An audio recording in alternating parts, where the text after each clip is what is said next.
Communication can be defined as the dynamic, ongoing process of creating and negotiating meanings through interactional symbolic practices, including conversation, metaphors, rituals, stories, dress, and space.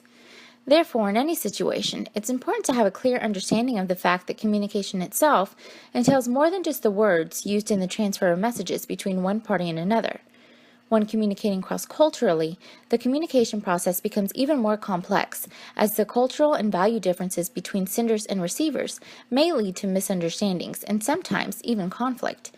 Face negotiation theory was first proposed by California State University professor Stella Tingtoomey in 1985. And it provides basic assumptions to help communicators better understand how cultural influence may impact the style in which an individual manages conflict. Two of the basic theory assumptions in face negotiation theory are that people who have an interdependent self-image in a collectivistic culture are concerned with giving other face, or mutual face, so they tend to adopt a conflict style of avoiding or integrating. And that people who have an independent self-image in an individualistic culture are concerned with protecting self-face, so they adopt a conflict style of dominating. To best understand face negotiation theory, let's take a look at the individual components that work together to explain why these assumptions are valid theories. The first of which is cultural influence. Tingtoomey specifically looks at the correlation between conflict styles and the degree to which a culture is individualistic or collectivistic. Some of the differences between individualistic and collectivistic cultures can be seen here. As you can see, individualistic cultures focus on things like right to privacy and an I conscientiousness. Their idea is that everyone is supposed to take care of him or herself and his or her immediate family only. They tend to classify others as individuals, and they believe that speaking one's mind is healthy. However, collectivistic cultures focus on the idea that people are born into extended families or clans which protect them in exchange for loyalty. They focus on a we conscientiousness and stress belonging. They feel that harmony should always be maintained, and others are classified as either in-group or out-of-group. However, cultural background is only as influential as the degree to which people view themselves as either independent or interdependent, also known as self-construal. The independent self values I identity and is more self-face oriented, so this concept of self is prevalent with individualistic cultures like the United States. The interdependent self values we identity and emphasizes relational connectedness and is therefore more closely aligned with collectivistic cultures like that of China. Tingtoomey found that while cultural influence was an important factor in predicting conflict style, self-construal was an even better indicator of the conflict style an individual is likely to choose. To understand how culture and self-construal can be used to help predict conflict style, it's important to also understand Tingtoomey's definition of face. Tingtoomey defined face as a person's socially approved self-image, or the way that the individual desires for other people to see them. Therefore, she defined face work or face concern as the verbal and nonverbal interactive strategies that we use to maintain, defend, or upgrade our own self-image and attack or defend the images of others.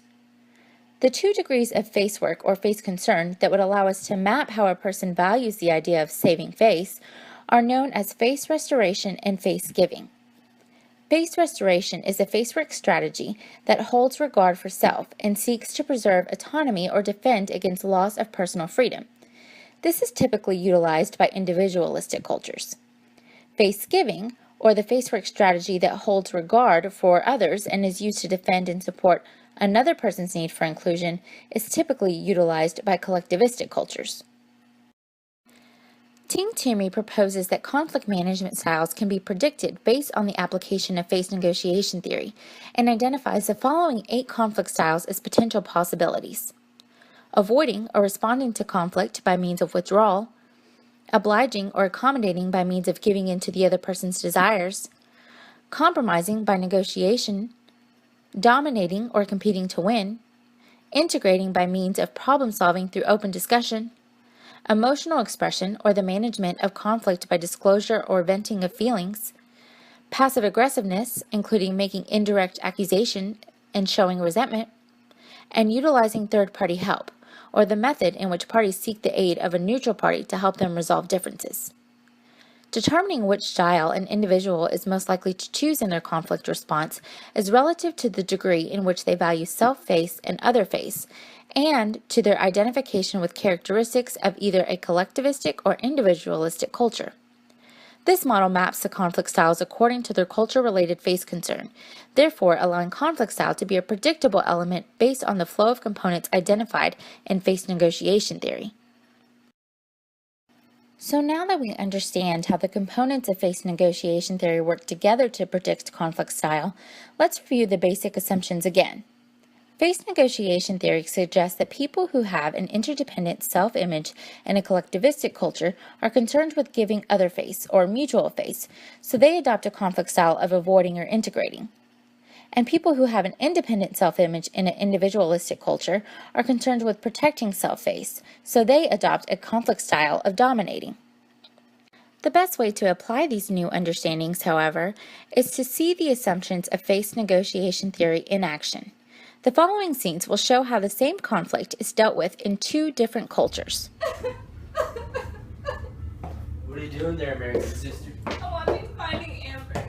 Lifetime gets me every time. Lifetime? I told you Bernice was coming over. Bernice? Who's Bernice? My girlfriend. I don't want her to think I'm all girly and prissy. I put on ESPN. Who cares what she thinks about you? I don't want her to think that I'm some tomboy watching that. I want her to think that I'm manly for her. Well, who cares? Because I don't want her to think that I'm a manly woman. Well, she can think you're a manly woman all she wants. I'm changing it. No, you're not. Who cares what she thinks about you? This is my first time meeting her. I don't want her to think that I watch guy stuff. I'm changing it. No, you're not. Yes, I am. No, you're not. What are you doing there, Chinese sister? I'm watching Finding Amber. Lifetime gets me every time. Oh, it's okay. You can watch that. Just want to let you know that Soo-young was coming over. So young? Who's so young? My girlfriend. Oh, well then here. Change it to ESPN. No, I don't want her to think that you're all macho and watch ESPN. Oh no, it's fine. Who cares what she thinks about me? Just go ahead and change it. I don't want her to think that you're girly. No, it's okay. I don't want to start a fight over this. It's okay. No, really, it's fine. I don't want her to think, like, I don't know, that you're a wimp or something. No, it's okay. It's okay. No, really, it's fine. She's your girlfriend. It's okay. See the difference? This example shows how different cultures value saving face, which in turn affects their conflict style, even when the conflict is the same. In conclusion, Ting Tumi's ultimate goal is for face negotiation theory to be used as a tool to increase competence in intercultural communication. According to Ting Tumi, cultural knowledge, mindfulness, and facework interaction skills are all required to ensure effective communication across various cultures. By seeking knowledge and gaining an understanding of how cultural dimensions such as collectivism and individualism affect intercultural communication, and by remaining cognizant and accepting of diversity, and having the competence to know when to adapt conflict style in intercultural communication, anyone who wishes to connect with a diverse population will have the tools necessary to become better at communicating more effectively and to ensure their future success in all cross-cultural communication.